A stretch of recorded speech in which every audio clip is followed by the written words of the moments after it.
하늘 복 많이 받으십시오. 하나님의 자녀가 복을 빌면 그 복이 그대로 이루어집니다. 하늘 복 많이 받으세요. 오늘 우리 김든성 교사 우리 동생 내외도 오셨네요. 하늘 복 많이 받으시기 바랍니다. 네.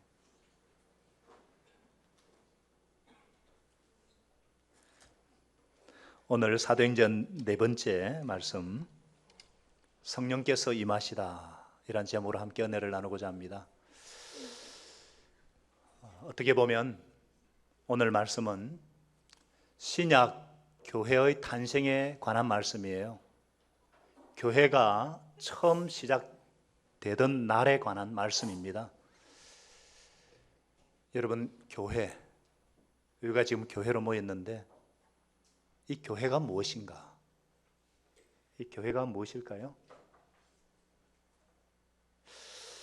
아마 어떤 사람들은 교회 그러면은 딱딱하고 지루한 의식을 행하는 종교 집단이라고 말할지 모르겠어요.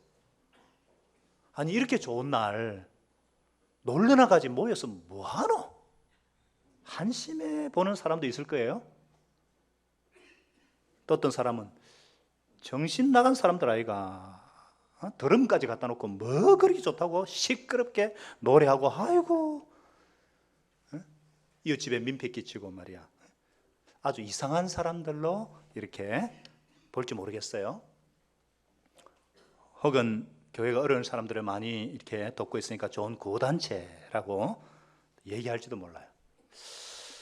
우리 교회도 많은 성도들이 어려운 이웃과 이렇게 어려운 분들 암암리에 이렇게 오른손이 이렇게 하는 것을 왼손이 이렇게 모르게 돕고 있거든요. 참 감사한 일입니다. 근데 어떤 사람에게 있어서 교회가 어리석은 사람들의 모임일지도 몰라요. 지식이 모자라가지고 목사에게 현혹돼가지고 자유를 잃어가는 사람들, 자유롭게 마음대로 살 수 있는데 왜 저렇게 스스로 올가매는가? 반문할지도 몰라요. 특별히 요즘같이 온갖 이단들의 그 폐해와 교회에 대해서 안 좋은 평가가 들리는 이런 시대에 우리들의 책임이 크다고 할 수 있습니다. 우리가 올바른 모습을 보여주지 못했기 때문에 교회 밖에 있는 사람들은 교회의 진정한 모습을 보지 못하고 있는 것입니다. 여러분, 교회야말로 세상의 유일한 희망이고 세상의 소망입니다. 왜 그런가? 왜 그런가? 교회는 건물이 아닙니다. 이런 건물이 아니에요. 교회는 교회를 조금 오래 다닌 분들 잘 아시겠지만 예수님께서 내 교회라는 말을 신약 성경 마태복음에 처음 언급하셨는데 베드로의 신앙 고백을 듣고 난 후였습니다. 베드로가 대답했거든요. 주는 그리스도시요 살아계신 하나님의 아들이십니다. 그러니까 예수님이 야, 요나의 아들, 바요나는 요나의 아들이라는 뜻이거든요. 요나의 아들 시몬아, 네가 복이 있다. 이것을 알게 한 것은 혈육이 아니고 하늘에 있는 내 아버지께서 알게 하셨다. 너는 베드로라. 내가 이 반석 위에 내 교회를 세울 것인데 음부의 권세가 이기지 못할 것이다. 그런데 천주교에서는요, 이 말씀을 잘못 해석해가지고 하나님이 이 베드로 위에 교회를 세웠다고 주장하면서 교황 제도를 두고 있거든요. 그러나 자세히 보면 예수님은 이 반석 위에라 이렇게 말씀하시므로 베드로와 같은 믿음을 가진 사람, 죄송합니다, 이 헬라 원어로 보면은 베드로를 페트루스라 그러거든요. 이게 남성 명사인데 페트루스인데 예수님이 반석 위에 할 때 페트라라 그랬거든요. 페트라. 페트라는 말은 중성 명사, 베드로 보고 한 말이 아니에요. 이 반석 위에 내가 내 교회를 세우겠다. 그러니까 베드로 같은 믿음을 가진 사람, 주를 그리스도로 고백한 사람 위에 내 교회를 세우겠다, 이렇게 분명히 말씀하셨어요. 그렇기 때문에 교회란 무엇입니까? 교회란 예수님을 나의 구세주여 주님으로 신앙 고백한 자들의 모임, 신앙 고백 공동체가 교회입니다. 그런 사람들이 두 사람 모여도 교회고요, 목장으로 모여도 그게 교회입니다. 고로 신앙 고백하지 않은 사람은 교회가 아닙니다. 성도가 아닙니다. 건물에 앉아 있을지 모르겠지만, 예배당에 앉아 있을지 모르지만 예수님과 전혀 상관없는 사람이라고 하나님 말씀하십니다. 교회는요, 예수님의 십자가의 죽음과 부활의 터 위에 세워진 예수 그리스도의 몸입니다. 그리스도의 몸이에요. 우리가 예수님을 영접하면 예수님과 내가 하나가 되거든요. 한 몸이에요. 예수님이 머리가 되고 우리는 각 지체들, 저는 임역하라는 대변인. 이게 공동체, 이게 교회예요. 이 몸은 언제 생겼는가? 왜 하나님께서 이 땅에 예수님의 몸을 만드셨는가? 그리스도의 몸으로서 교회는 도대체 무엇을 해야 되는가?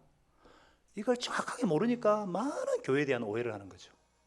그래서 이 모든 중요한 질문에 대한 해답을 오늘 하나님께서 가르쳐 주십니다. 저와 여러분이 오늘 교회의 탄생 당시의 모습을 보여주는 이 귀한 말씀을 통해서 교회의 본질을 정확하게 알고 정말 교회가 세상의 소망이 될 수 있기를 바랍니다. 자, 신약 교회가 탄생되던 바도 그때는요, 1절에 보니까 오순절이 시작되는 때였어요. 오순절 전도 아니고 후도 아니에요. 오순절이 시작되는 바로 그 시간에 성령님께서 강림하셨다는 거예요. 자, 성령께서 오순절에 임하셨다는 데는요, 놀라운 의미가 있어요. 오순절이란 6월절부터 시작해서 50일째 되는 날로서 밀을 수확해서 첫 열매를 하나님께 드리는 맥추절이라고 하는데, 맥추절 추수 감사절이라고도 해요. 그러니까 하나님의 구원의 어떤 역사에 있어 가지고 오랫동안 기다리던 성령께서 오심으로 영적인 수확이 본격적으로 시작된 날이라는 그런 뜻이 있어요. 자, 예수님께서 6월절 어린 양으로 십자가에 못 박혀 돌아가셨잖아요. 그리고 죽고 장사 지낸 바 되었다가 부활해 가지고 며칠 동안요? 40일 동안 부활하신 모습을 보여줬잖아요. 그리고 승천하셨잖아요. 맞습니까? 그러면서 예수님이 승천하시면서 약속하셨잖아요. 아버지께서 약속하신 성령을 기다리라. 그 약속을 믿고 120명이나 되는 그 예수님의 제자의 무리가 마가다락배라는 곳에서 모여서 간절히 기도하기 시작해요. 그렇게 기도하기를 10일째 되는 날, 그러니까 예수님이 6월절에서 부활하신 40일, 그러고 10일 동안 간절히 합심해서 기도하는 날, 그날 오순절이 되는 그날 약속대로 성령님께서 강림하신 것입니다. 할렐루야. 그리고 우리가 지난 봄에 출애굽기 공부를 했잖아요. 이스라엘 백성이 애굽을 탈출해서 이렇게 어떻게 됐어요? 50일이 지난 후에 시내산에 도착을 하거든요. 그때 하나님께서 모세를 통해서 십계명을 비롯한 율법을 주시거든요. 그러니까 하나님의 말씀을 받은 이 축복의 날, 그날도 오순절이에요. 하나님의 말씀을 받은 축복의 날, 또한 첫 열매를 드리는 날인 오순절에 약속대로 성령께서 강림하신 거예요. 그래서 이것을 오순절 성령 강림 사건, 그렇게 말합니다.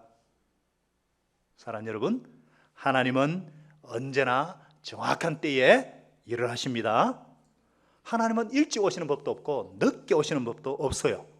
하나님의 때에, 하나님의 방법대로 정확하게 당신의 일을 하시는 분이십니다.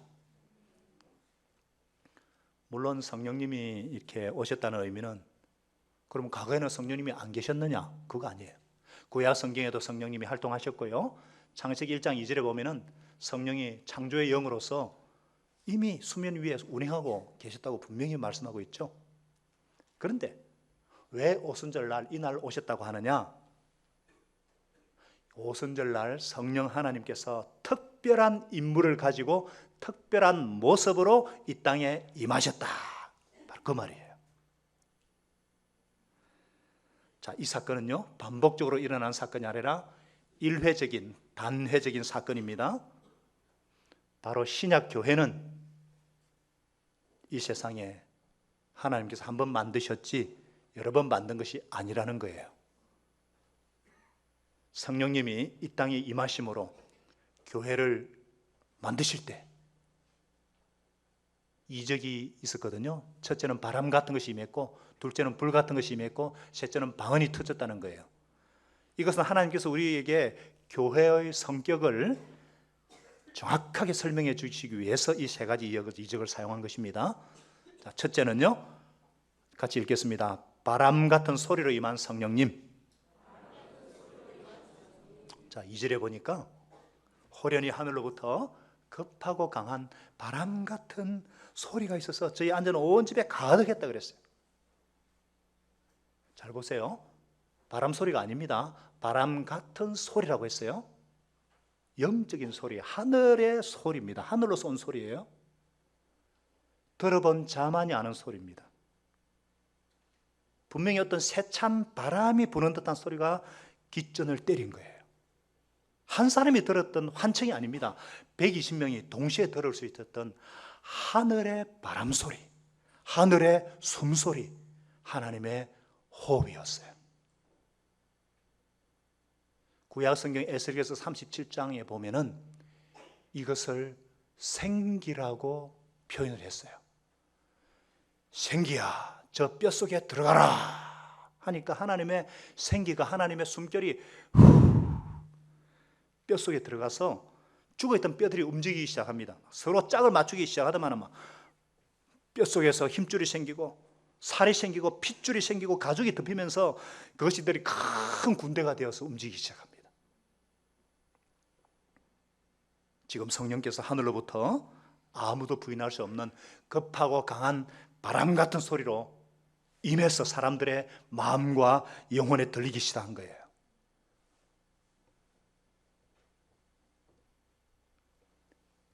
눈보라가 치는 어느 추운 겨울날 방문을 닫은 채 따뜻한 온돌방에 있을 때 누군가가 갑자기 찾아와서 문을 확 열어젖힙니다.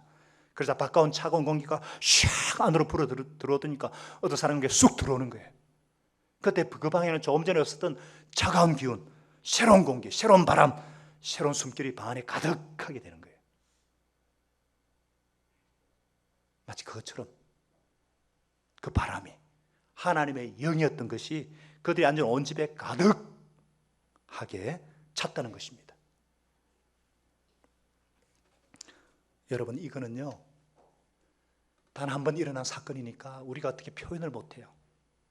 그러나 여기 보면은 성령님을 바람 같은 것으로 표현한 것에 주목하시기 바라요. 바람은요 우리가 우리 눈으로 볼 수 없죠. 그러나 느낄 수 있고 그 소리를 들을 수가 있죠. 바람은 능력입니다. 한번 바람이 강하게 불면요, 저는 아직도 지금 제가 기억이 생생해요. 제가 대학교 2학년 때 87년도에 태풍 셀마라고, 어른들은 알 거예요. 태풍이 막 확 불었는데 수백 명이 죽었습니다. 얼마나 몰아쳤는지 태종대 가보면요, 자살바위 바로 밑에 거기까지 파도가 몰아친 흔적이 다 있어요. 기억나시나요? 잘 모르시는가 봐. 그때 부산에 안 사셨어요? 태풍 고니 뭐 이런 거 엄청났죠. 이처럼 바람은요 강력한 능력이에요. 여기 보니까 또 제가 미국에서 실제로 토네이도를 겪은 분을 얘기를 들으니까 토네이도처럼 확 몰아치면 사람이 막 차고 뭐가 다 날아가고 뒤집어집니다. 이처럼 성령께서 강하게 바람같이 부니까 사람을 위로부터 완전히 다시 태어나게 하고 거듭나게 하는 능력이 있습니다. 요한복음 3장 아시죠? 물과 성령으로 거듭나는, 예수님이 말씀하셨잖아요. 자, 지금 바람 같은 소리로 임한 성령을 통해서 하나님께서 교회에 대해서 가르쳐주고 계신 것이 무엇인가? 교회는 하나님의 보이지 않는 능력이 역사하는 곳이라는 것입니다. 하나님의 바람과 같은 능력이 믿는 자에게 임해서 그들을 변화시키는 장소, 그게 바로 교회입니다. 도저히 하나 될 수 없는 사람이, 그런 사람이 모여서 하나가 됩니다. 도저히 변화될 수 없는 것 같은 사람이 교회에 와서 변해요. 하나님의 바람 같은 능력으로 막 가가의 상처가 치유받고 이 막 나쁜 습관이 기억적으로 고침을 받고 새 사람이 되는 거예요. 과거에 그 부산의 모든 나이트클럽과 그 유흥주점을 막 날리면서 가족도 경찰도 말릴 수 없던 사람이 변화가 돼가지고 하나님을 찬양하고 말씀에 순종하고 부모의 사랑스러운 딸이 되고 자녀들에게 멋진 엄마가 되고 목장의 웃음 폭탄을 이렇게 폭탄이 되게 만드는 그 능력, 이게 교회입니다. 교회. 여러분, 참된 신앙은 체험을 동반합니다. 성령님에 대해서 100번 설교를 듣는 것보다 한 번 보는 것, 한 번 체험하는 것이 낫습니다. 생명의 상 성령 체험 시간에는요, 다 인격적으로 예수님을 믿은 지 진짜 얼마 안 되고 모르는 분도 그때 성령님을 체험해요. 막 성령이 막 이렇게 임하니까 막 눈물을 흘리게 만들고 죄를 회개하게 하고 구원의 확신을 주고 나를 만져주시는 성령님을 인격적으로 경험합니다. 저는 여러분 모두가 성령님을 경험하시기를 축복합니다. 오늘 이 자리에 성령이 바람같이 급박한 바람처럼 우리를 사로잡아 주시고 이 공간을 다 지배하시기를 축복합니다. 두 번째, 불의 혀같이 갈라지며 임하신 성령님, 뭐라고요? 불의 혀같이 갈라지며, 3절에 보니까 마치 불의 혀처럼 갈라지는 것들이 그들에게 보여가지고 각 사람 위에 120명 위에 하나씩 임해 있다고 그랬어요. 제가 한때 기도원에도 가보고 부흥회 가보니까 불 받아라 이런 말을 많이 들었는데 자세히 보면 불이 아닙니다. 불의 혀같이 갈라지는 것이라고 했어요. 여러분, 불의 혓바닥에 있는 거 아세요? 여기 혓바닥에 있는 거? 불을 피우면 왜 불이 동그랗게 피어오르지 않고 막 불끝이 막 피치피치고 이렇게 갈라지잖아요. 마치 불길이 솟을 때 혓바닥처럼 갈라지는 것처럼 이 불의 혀들이 각 사람 위에 임해 있다는 거예요. 그게 보였다는 거예요. 이 불은요, 출애굽기 3장에 보면은 모세가 시내산에서 호렙산에서 가시나무 뜰기 불꽃 가운데서 하나님을 만나는 그 장면과 비슷한데요. 보통 가시떨기는 20초 안에 연기를 내고 다 타고 사라지지만 이 떨기 나무는 불이 붙었는데 나무가 타지를 않아요. 계속 붙어 있어요. 성경에는요, 불에 대해서 많이 나옵니다. 자, 이 불은 무엇을 의미하는가? 여러 가지가 있지만 공통점은 정결함입니다. 불은요, 더러운 것을 태웁니다. 소독할 때 불로 태우는 소독이 있죠. 정결케 합니다.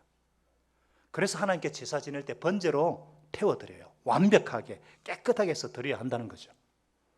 하나님께서 이 땅에 오순절날 교회를 세우실 때에 왜 불의 혀 같은 것처럼 그것으로 임하셨을까? 교회의 성격을 규정하기 위해서입니다. 교회는 어떤 곳인가? 교회는 깨끗한 곳이어야 합니다. 구별된 곳이어야 합니다. 거룩한 곳이어야 합니다.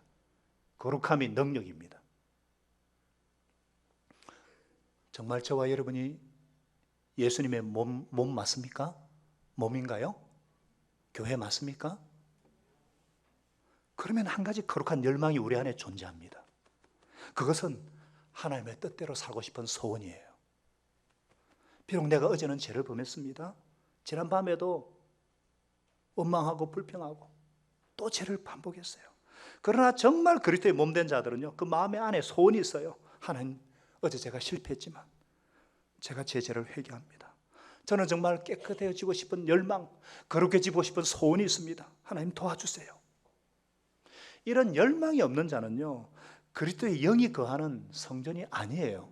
왜냐하면 내 안에 계신 성령님께서 하나님의 뜻대로 살고 싶은 거룩한 소원도 주시고 그렇게 살 수 있는 능력도 주시기 때문입니다. 우리가 길을 걷다 보면은 누군가 나를 따라오면은 이렇게 막 느낄 수 있는 것처럼 하나님이 지금 내 옆에, 내 안에, 내 가까이 느끼기 때문에 반복해서 죄를 지을 수가 없는 거예요. 회개하게 된다는 거예요. 자, 사랑하는 여러분 보세요. 모인 한 사람 한 사람 머리 위에 지금 성령의 불이 임하는 것을 그들이 느끼고 있는 거예요. 뜨거움을 느끼는 거예요. 뭔가 변화를 느끼는 거예요. 그걸 체험하고 있는 거예요. 다시 한번 말씀드려요. 예수님을 머리로 믿지 마세요. 어떤 사상이나 어떤 철학이나 어떤 교리로만 믿을 수가 없어요. 이 불을 경험한 사람은요, 가만히 있을 수가 없습니다. 하나님이 불이 임한 곳에서는 견딜 수가 없어요. 열정이 나타나고 능력이 나타납니다. 하나님의 불이 임했던 예레미야는요 이렇게 고백했어요. 내가 다시는 여호와를 선포하지 아니하겠다, 다시는 그 이름으로 말하지 않겠다 하면 내 중심에 불 붙는 것 같아가지고 내가 사무쳐서 견딜 수 없습니다. 답답해서 견딜 수가 없습니다. 말씀의 불, 성령의 불이 임하니까, 은혜가 임하니까 막 잠잠하고는 견딜 수가 없는 거예요. 성령님은 영원히 사라지지 않는 불이고 정결케 하는 불이고 능력을 주는 불이고 모든 것을 변화시키는 하나님의 불입니다. 이 불이 없으면요 움직이지 못해요. 이 불이 120명에게 모두에게 임했다고 기록하고 있어요. 오늘 이 불이 우리에게도 임하시기를 바랍니다. 이 불이 오늘날 교회를 움직이는 힘입니다. 이 불이 오늘 우리로 하여금 그리스도인이 되게 만드는입니다. 능력 있는 삶을 살게 만드는 힘입니다. 우리가 하나님의 일을 합니다. 봉사도 하고 섬기는 일도 하고 뭐 세상에 나가서도 직장 일을 하고 뭔 일을 하도 기가 빠지면 일 못한다 그러죠. 그런 것과 비교할 수 없는 하나님의 성령의 불이, 사역할 힘이 있어야 우리가 사역을 하거든요. 사랑하고 싶지만 사랑할 힘이 있어야 사랑하죠. 용서하고 싶으면 용서할 힘이 있어야 용서하잖아요. 병들었을 때 낫고 싶지만 나을 힘이 있어야 됩니다. 이 우울함에서 벗어나고 싶은데 벗어날 힘이 있어야죠. 그렇게 하시는 분이 바로 성령 하나님이십니다. 사랑하는 여러분, 교회가 어떤 곳입니까? 교회는, 그리스도의 몸은 어떤 곳이에요? 거룩함을 향한 열망을 품고 꺼지지 않는 하나님의 불이 타올라야 할 줄로 믿습니다. 우리 각자의 마음속에 거룩함을 추구하는 열망이, 깨끗함을 열망하는 하나님의 그 열망이, 불의 혀 같은 열망이 임하기를 바랍니다. 정말 우리 가정이 그렇게 지기를 바랍니다. 우리의 직장이 부정이 없는 좀 더 나은 직장으로, 우리 사회가 정말 좀 더 깨끗한 사회로 만들기 위한 그런 열망이, 그런 불이 우리 가운데 있기를 축복합니다. 이게 교회예요. 그래서 교회는 세상에 희망이 될 수밖에 없고 소망이 될 수밖에 없는 거예요. 세 번째, 하나님의 큰 일을 말하게 하시는 성령님이십니다. 자, 4절에 보니까 그들이 다 성령의 충만함을 받고 성령이 말하게 하심을 따라서 다른 언어들로 말하기를 막 시작한 거예요. 그러면서 전 세계, 그 당시 16개국에서 온 사람들이거든요. 전 세계에서 온 경건한 유대인들이 오순절 날 하나님께 예배드리기 위해서 예루살렘 성전에 모였던 그들이 자기 나라 말로 말하는 걸 다 들었다는 거예요. 동시 통역이 없는데도 그들이 자기 나라 말로 다 알아들었다는 거예요. 그러니까 제가 미국 사람에게 뭐 말을 하는데 갑자기 영어가 터진 거예요. 저 노르웨이 말 못합니다. 근데 막 노르웨이 말이 터진 거예요. 저 중국말 못해요. 띵우아밖에 몰라요. 막 띵우 하는데 쉐시 하는데 막 중국말로 팍 터져가지고 그들이 다 알아들었다는 거예요. 제가 그냥 말하는데 그들이 중국말로 알아들었다든지. 너무너무 놀란 거예요. 의사소통하는데 전혀 불편함이 없은 거예요. 학자들은 이것을, 이 사도행전 2장의 사건을 바벨탑 회복 사건이다, 이렇게도 말해요. 창세기 보면은요, 하나님의 언어를 혼잡해가지고 흩어버리거든요. 다시 이날만큼은 다 의사를 소통합니다. 하늘나라 가면 다 의사가 소통이 돼요. 그런데 더 놀라운 것은 의사소통이 되면서 무엇을 말했는가, 무엇을 얘기했는가. 자, 우리 11절부터 13절까지 우리가 다, 이거부터 같이 읽겠습니다. 큰 소리로 시작. 우리가 다 우리의 각 언어로 하나님의 큰 일을 말함을 듣는도도 하고 다 놀라며 당황하여 서로 이르되 이거 어찌된 일이냐. 어떤 사람들은 술 취했다, 새술에 취했다. 성령에 사로잡히면 막 술 취한 것처럼 되거든요. 근데 나중에 말하면 오전에 벌건 새벽 오전에 무슨 술이 취했냐고 하면서 쭉 나오는데, 자, 무엇을 들었는가? 무엇을 들었다고 그랬어요? 하나님의 큰 일 말함을 듣게 되었다는 거예요. 그 크신 일을 이루신 하나님의 큰 일, 하나님께서 나를 구원하신 그 일, 하나님께서 나를 구원하시기 위해 이 땅에 오신 그 일, 나를 위해서 대신 십자가에 죽으신 그 일, 나를 얻었다기 위해서 부활하신 그 일, 그것을 확증하기 위해서 성령께서 이 땅으로 강림하셨다는 그 이유를 말하기 시작했다는 거예요. 성령에 사로잡혀 가지고 자기도 모르게 말을 하는데 그걸 다 알아게 됐다는 거예요. 성령 충만해 가지고 성령 시킨 대로 말하고 행동했다는 거예요. 사랑하는 여러분, 성령 충만했다는 의미가 무언가? 성령 충만이 뭐냐? 잘 보세요. 이 성령 충만이에요. 지금 흘러 넘쳤어요. 성령 충만하면요, 그 사람 건드리기만 해도 하나님이 하신 일이 터져 나오는 거예요. 성령의 임하시는 은혜, 그걸 임재라 그래요. 임재. 그 임재가, 성령님의 임재가 내 인격 속으로 들어오는 거예요. 연약한 내 몸 속에, 죄로 죽을 내 몸 속에, 병든 내 몸 속에 하나님의 영이 들어오는 거예요. 그것도 충만히 성령에서 귀로만 들리는 것이 아니고 눈으로만 보이는 것이 아니라 전 인격체 속에 120명의 각 사람의 몸에 전인격적으로 지배하더니 충만하게 된 거예요. 마치 1910년에 우리나라가 한일합방이 되었잖아요. 그때 우리나라의 모든 도청 소재지와 면회 일본 경찰들과 순사들이 다, 군인들이 다 가득 차가지고 우리나라를 다 지배한 것처럼 성령 충만인 나를 통치하시고 나를 지배하기, 성령께서 나를 지배하기 시작했다는 거예요. 그래서 그분의 사고가 나의 사고가 되고, 그분의 판단이 나의 판단이 되고, 나의 선택이 되고, 나의 말이 되고, 내 모든 것을 그분이 하신다는 거예요. 그 충만의 결과 성령님이 시키는 대로 말하고 행동하게 되는 거예요. 나를 통제하시고 언어를 지배하니까 성령님이 시키는 말을 내가 하는 거예요.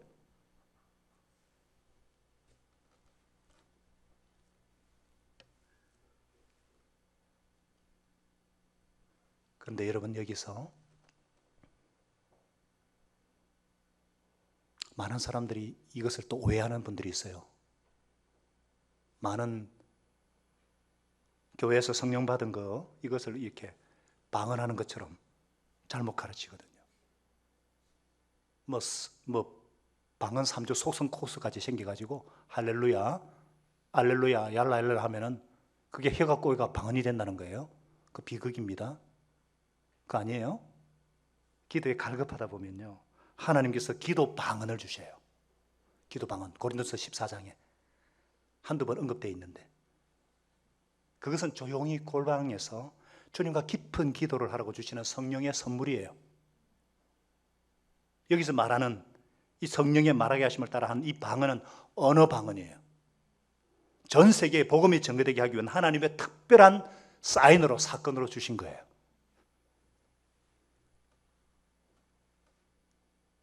여러분, 하나님은 침묵하지 않으십니다. 하나님은 지금도 말씀하십니다. 전 세계 16개국에 온 사람들이 자기 나라 말로 하나님의 큰 일을 듣고 대소동이 일어난 거예요. 다 놀랐다고 했습니다. 이거는 그냥 놀란 거 아니에요. 기여기는 그냥 기적 같은 사건이라는 거예요. 이 사건이 저와 여러분에게 주시는 메시지, 하늘의 교훈이 뭐냔 말이에요. 성령님은 선교하시는 영입니다. 성령으로 충만하게 된 사람은요, 침묵할 수가 없습니다. 저기 우리 계란에는 무정란과 유정란이 있잖아요. 똑같은 계란인데 그냥 이렇게 혼자 난 계란이 있고요, 언탁이 수탉과 관계에서 난 계란이 있죠. 겉으로 보면 별 차이가 없어요. 이렇게 깨거나 먹어봐도 모릅니다. 그런데 암탉이 이렇게 품 안에 들어가 일정 시간 품고 있으면 어떤 것은 썩어버리는데 어떤 것은 삐약하고 뿅아리가 튀어나와요. 겉으로 볼 때 똑같아요. 겉으로 볼 때 예수 믿는 사람이나 안 믿는 사람이나 차이가 없어요. 오히려 예수 안 믿는 사람이 더 정직하고 더 도덕적인 그런 사람도 있어요. 그렇게 보이는 사람입니다. 마치 유정란보다 무정란이 더 크고 막 그런 계란들 있잖아요. 그거 비슷하죠. 그러나 문제는 뭐냐? 그리스도의 생명이 그 안에 있느냐 없느냐, 성령이, 하나님의 영이 그 안에 있느냐 없느냐, 그 차이예요. 하나님의 영이 없으면 그리스도의 사람이 아니에요. 우리가 내 죄를 회개하고 예수님을 나의 구주여 주님으로 인격적으로 영접하는 기도를 하면 성령께서 들어오십니다. 임하십니다. 그것을 성령 세례라 그래요. 성령으로 세례받아요. 에베소서 4장 30절에 보면은 너희가 성령 안에서 구속의 날까지 인치심을 받았다. 분명히 성령 세례 말씀하고 있어요. 성령 받은 것을 도장을 확 찍고 구원을 확정했다는 거예요. 그것을 공식적으로 눈에 보이기 위해서 확정하기 위해서 물 세례를 주는 거예요. 그래서 세례 받을 때에 이미 예수님을 영접하고 내 안에 계신 성령님 이 성도에게 충만히 임하여 주시옵소서. 지금까지 이 성도를 괴롭히는 모든 어둠의 것에 악한 영은 예수 이름으로 영원히 떠날지어다 선포하는 게 그거예요. 성령 충만은 그리스도인에서 당연한 삶이에요. 성령 충만은 자연스러운 삶이에요. 그래서 에베소 5장 18절에 너희가 성령 충만을 받으라 명령하고 있어요. 절대적으로 순종해야 됩니다. 성령 충만 받아야 돼요. 어제 받았다고 아닙니다. 지금 현재형이에요. 전부 다 받아야 돼요. 복수형이에요. 위로부터 받는 거예요. 그래서 성령 충만 안 받게 되면요, 성령 충만 안 받은 사람은 딱 보면 달라요. 그냥 하나님만 생각하면 그냥 눈물이 나요. 그냥 울어요.